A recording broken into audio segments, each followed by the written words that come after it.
నమస్కారం.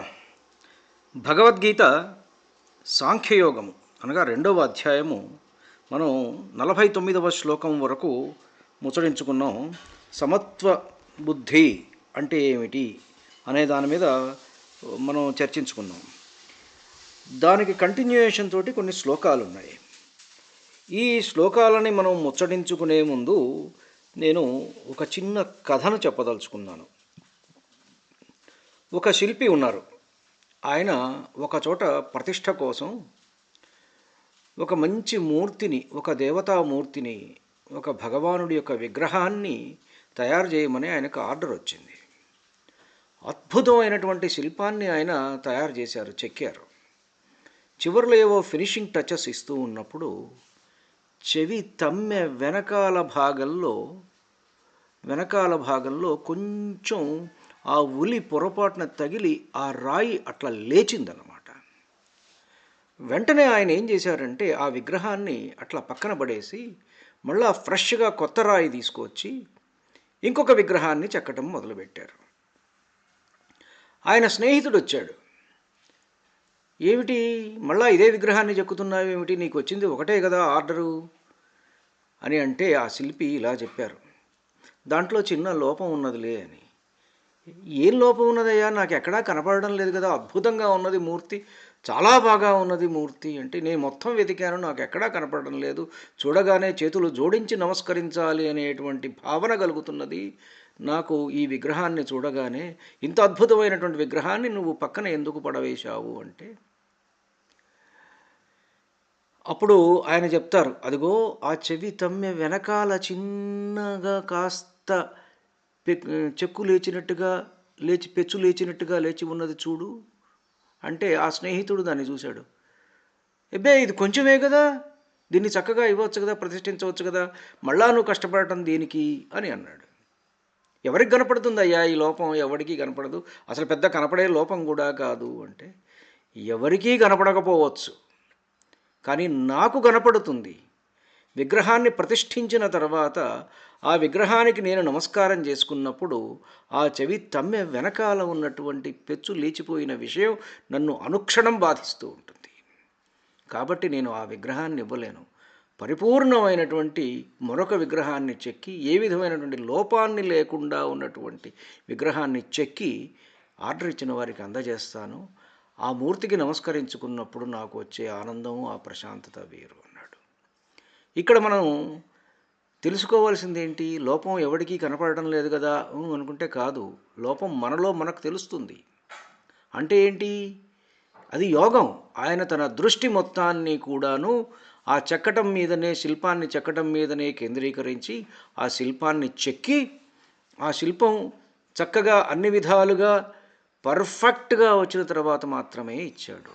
సుకౌశలం, చాలా నేర్పుతోటి ఆ విగ్రహాన్ని ఆయన చెక్కారన్నమాట. అంటే మన మనస్సుకు తెలుస్తుంది perfection. You have to attain that perfection అన్నమాట. ఇదే ఇక్కడ మనకు ఒక శ్లోకంలో చెప్తున్నారు. 50వ శ్లోకం. బుద్ధియుక్తో జహాతీహ ఉభే సుకృత దుష్కృతే తస్మాద్ యోగాయ యుజ్యస్వ యోగ కర్మసు కౌశలం.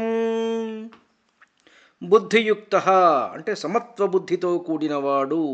సమత్వ బుద్ధితో కూడినవాడు అంటే చెప్పుకున్నాం కదా, అన్నిటినీ సమానంగా చూసేటువంటి వాడు. సుఖాన్ని, దుఃఖాన్ని, పెయిన్ని, ప్లెజర్ని, రాజును, పేదను, డబ్బున్నవాడిని, ధనికుణ్ణి, ఏమి దరిద్రుణ్ణి, అన్నిటినీ కూడా సమానంగా చూసేటువంటి వాడిని వాడు అద్భుతమైనటువంటి యోగి అన్నమాట. నిజమైనటువంటి యోగి ఆయన. ఆ సమత్వ బుద్ధి ఎవరికైతే అలవడుతుందో ఆయన యోగి. ఆ సమత్వ బుద్ధితో కూడినవాడు ఉభే సుకృత దుష్కృతే, పుణ్యపాపములు రెండింటినీ ఇహ ఈ లోకమందే, ఈ జన్మయందే జహాతి విడుచుచున్నాడు. ఆయన వేటినైతే ద్వంద్వాలు ఏవైతే ఉన్నాయో ఆ ద్వంద్వాలనన్నింటినీ విడిచిపెట్టాడు. అన్నింటినీ విడిచిపెట్టి ఆయనకు ఏదీ లేదు, పెయిన్ లేదు, ప్లెజర్ లేదు, సుఖం లేదు, దుఃఖం లేదు, రాజు లేదు, పేద లేడు, ధనికుడు లేడు, దరిద్రుడు లేడు, అన్నీ కూడాను బ్రహ్మాండమైనటువంటి ఒక ఏనుగును చూసినప్పటికీ, దోమను చూసినప్పటికీ దాంట్లో భగవానుడే ఆయనకు సాక్షాత్కరిస్తున్నాడు. ఎక్కడ చూసినా కానీ భగవతత్వమే కనపడుతుంది. అలాంటి వాడికి ఇక పుణ్యము పాపము అనే ద్వంద్వం మాత్రం ఎందుకు ఉంటుంది? అది కూడా ఉండదు. దాన్ని కూడా ఈ లోకంలోనే విడుస్తాడనమాట. ఈ లోకమందే, ఈ జన్మయందే జహాతి, విడుచుచున్నాడు. తస్మాత్, ఆ కారణము వలన యోగాయ, సమత్వబుద్ధి సహిత నిష్కామ కర్మయోగము కొరకు యుజ్యస్వ, సిద్ధపడుము. కర్మసు అంటే కర్మలయందు, కౌశలం నేర్పు, యోగ యోగము అని ఉచ్యతే చెప్పబడుచున్నది. కర్మలయందు కౌశలము యోగము అని చెప్పబడుచున్నది. Perfection in action, perfection in action. ప్రతి పనిలో కూడా పర్ఫెక్షన్ రావాలి. ఒక గృహిణి తాను వంట చేస్తున్నప్పుడు తన ఇంట్లోని పిల్లలందరికీ కూడా, లేదా తన మగడు తన పిల్లలకి కూడా చక్కని స్వాదిష్టమైన రుచికరమైన భోజనాన్ని తయారు చేయాలి అనుకొని తాను చేసే వంటని పర్ఫెక్ట్గా చేస్తుంది, చక్కగా చేస్తుంది. ప్రతి గృహిణి కూడా తన పిల్లలు కడుపు నిండా తినాలి, తన మగడు కడుపు నిండా తినాలి అని చెప్పి ఆ ఉద్దేశంతో చేస్తుంది. పర్ఫెక్షన్, ఇంకా ఇంకా ఇంకా మంచిగా రుచికరంగా చేయాలి, ఇంకా రుచికరంగా చేయాలని చెప్పి దే విల్ అటైన్ పర్ఫెక్షన్. ఒక టీచర్ తన పిల్లలకు సరి అయిన జ్ఞానబోధ చెయ్యాలి అని చెప్పి ఆయన ప్రతిక్షణం ప్రయత్నించేటువంటి వాడు. ప్రతిక్షణం ప్రయత్నించే ఉపాధ్యాయులు ఉన్నారు. నిన్నటి కంటే ఇవాళ అదే పాఠాన్ని పోయిన సంవత్సరం నేను చెప్పిన పాఠం మళ్ళీ ఈ సంవత్సరం కూడా కొత్త పిల్లలకు చెప్తాను కదా, అది ఇంకా పర్ఫెక్ట్గా చెప్పాలి, ఇంకా కొత్తగా నేర్చుకుంటూ చెప్పాలి, నిన్నటి కంటే నేను బెటర్ కావాలి అంటే ఎప్పటికప్పుడు తను చేసే పనిలో ఒక పర్ఫెక్షన్. ఒక డీలింగ్ విత్ ద పీపుల్, ఒక బ్యాంకర్ ఉంటాడు, లేకపోతే ఒక ప్రభుత్వ అధికారి ఉంటాడు. జనంతో డీల్ చేసేటప్పుడు నిన్నటి కంటే ఇవాళ నేను ఎక్కువ బాగా డీల్ చేయాలి. I must be empathetic towards them. నేను వాళ్ళ సమస్యలని కష్టాలని అర్థం చేసుకొని నేను యాక్ట్ చేయాలి. ఎప్పటికప్పుడు పర్ఫెక్షన్ సాధించటం. అలా ఎవరికి వాళ్ళు తను చేసే పనిలో పర్ఫెక్షన్ కోసం ప్రయత్నం చేస్తూ ఉంటే అదే యోగం, అంతకుమించి వేరే యోగం లేదు. యోగ కర్మసు కౌశలం, కర్మసు చేసే పనులయందు కౌశలం నేర్పుతూ ఉండటమే యోగము అని చెప్పబడింది. టీ తాగుతూ ఉంటాం మనం, చక్కటి టీ ఇస్తుంది అమ్మ, తాగుతూ ఉన్నాం. అది తాగుతున్నప్పుడు 10 మందితో మాట్లాడుతూ, ఫోన్లో మాట్లాడుతూ, ఇంకోటి చేస్తూ, ఇంకోటి ఏదో చేస్తూ, పేపర్ చూస్తూ అవన్నీ చేస్తున్నాం అనుకోండి, ఆ వేడి టీ వల్ల మన పెదవులు కాలుతాయి, మన ఒంటి మీద ఒలుకుతుంది. Something will happen. You cannot enjoy that tea. You sip tea while you are sipping tea. You sip tea only. టీని మాత్రమే తాగు. అంటే ఒక పని చేసేటప్పుడు దాని మీదనే ధ్యాస పెట్టు. చక్కగా మంచి రుచికరమైన భోజనం చేసినప్పుడు ఫోన్లు మాట్లాడుతూనో, ఇంకోటేదో ముచ్చట్లు చెప్తూనో చేస్తూ ఉంటే ఉపయోగం ఏముంది? ఆ భోజనాన్ని ఆస్వాదిస్తూ, దాని రుచిని ఆస్వాదిస్తూ మనం చేసినప్పుడు అదే యోగం. అంటే ప్రతి పని మీద కూడా మన మనస్సును కేంద్రీకరించి చేసినప్పుడు అది యోగము అని చెప్పబడుతుంది. ఇది ఈ శ్లోకానికి ఉన్నటువంటి అర్థం. బుద్ధియుక్తో జహాతీహ ఉభే సుకృత దుష్కృతే తస్మాత్ యోగాయ యుజ్యస్వ యోగ కర్మసు కౌశలం. 51వ శ్లోకం చదువుకుందాం. కర్మజం బుద్ధియుక్తా హి ఫలం త్యక్త్వా మనీషిణః జన్మబంధ వినిర్ముక్తా పదం గచ్చంత్యనామయం.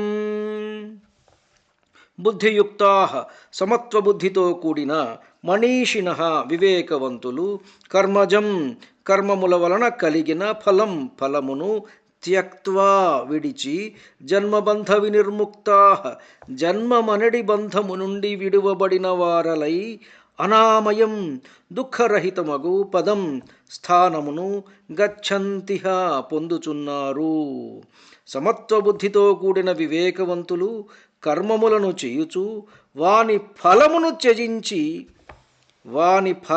త్యజించి వైచి జనన మరణ రూపమను బంధము నుండి విడుదలను పొందిన వారై దుఃఖరహితమగు మోక్ష పదవి పొందుచున్నారు.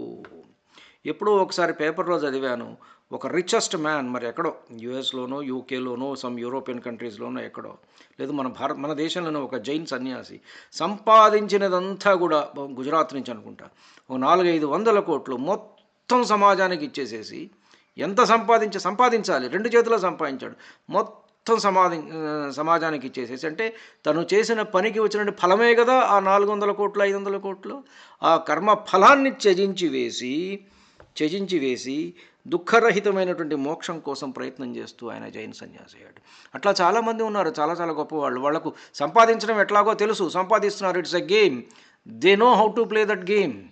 They played it very well. They have earned more. 2 చేతులు సంపాదించారు. ఎట్లయితే సంపాదించి కూడబెట్టడం అనేటువంటిది వాళ్ళకు అలవాటైందో అదేవిధంగా వాళ్ళు ఇచ్చి వేశారు కూడా, వాళ్ళకి ఇవ్వటం కూడా అలవాటైంది. అట్లా కొంతమంది ఉన్నారు, అందరూ కాదు. జస్ట్ అట్లాంటి వాళ్ళు కనపడేవాళ్ళు మనకు 5% లేకపోతే 2% కనపడతారు. అలా అనమాట. అంటే నీ కర్మఫలాన్ని మొత్తం త్యాగం చేసేసేయి. You give it. గివ్ ఇచ్చినప్పుడు ఉండేటువంటి ఆనందం, when you are taking you don't have that happiness. When you take something, you don't get that happiness. When you give something, you will be happy. అప్పుడే దుఃఖరహితమగు మోక్ష పదవిని పొందుచున్నాడు అని చెప్తున్నారు పరమాత్మ. తర్వాత ఇప్పుడు 52వ శ్లోకం.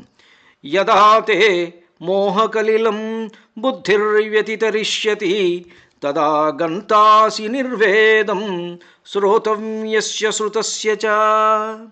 యదా ఎప్పుడు తే నీ యొక్క బుద్ధి మోహకలిలం అజ్ఞానమును మాలిన్యమును వ్యతితరిష్యతి దాటగలదో తదా అప్పుడు శ్రోతవ్యస్య వినదగిన బోధయందును శృతస్య చ వినిన బోధయందును నిర్వేదం విరక్తిని గంతాసి పొందగలవు. అర్జున, నీ బుద్ధి ఎప్పుడు అజ్ఞానమును మాలిన్యమును దాటివేయునో, అజ్ఞానాన్ని దాటివేస్తుందో, తొలగించుకొని పరిశుద్ధమగును, అప్పుడిక వినవలసిన దానిని గూర్చియు వినిన దానిని గూర్చియు నీవు విరక్తిని కలిగి ఉందువు. Emptiness. Best learning is how to unlearn. నీకున్నటువంటి దాన్ని మొత్తాన్ని కూడా వదిలేసేసి ఖాళీ చేసేసే మొత్తం. అప్పుడు అజ్ఞానం అనేటువంటి మాలిన్యాన్ని మొత్తం దాటివేస్తాం, తొలగించుకున్నాం అన్నమాట. మనం రకరకాల we have filled our brain with so much of information from different directions in the world. So let us unload that luggage. మొత్తాన్ని వదిలించేసేసుకుంటే ఈ అజ్ఞానం పోతే మనం వినేది లేదు, చెప్పేది లేదు, ఏది ఉండదు, ప్రశాంతంగా అట్లనే కూర్చుంటాం. There is nothing. ఆ స్టేజ్కి వచ్చినప్పుడు that is the happiest stage. యదా తే మోహకలిలం బుద్ధిర్వ్యతితరిష్యతి తదా గంతాసి నిర్వేదం శ్రోతవ్యస్య శ్రుతస్య చ. ఇది అన్నమాట. ఇక్కడికి 52వ శ్లోకం పూర్తి అయినది. ఈ రోజుకి మనం 52వ శ్లోకం వరకు కూడా మనం చదువుకున్నాం. ధన్యుణ్ణి. నమస్కారం. మీ ఊటుకూరు జానకి రామారావు.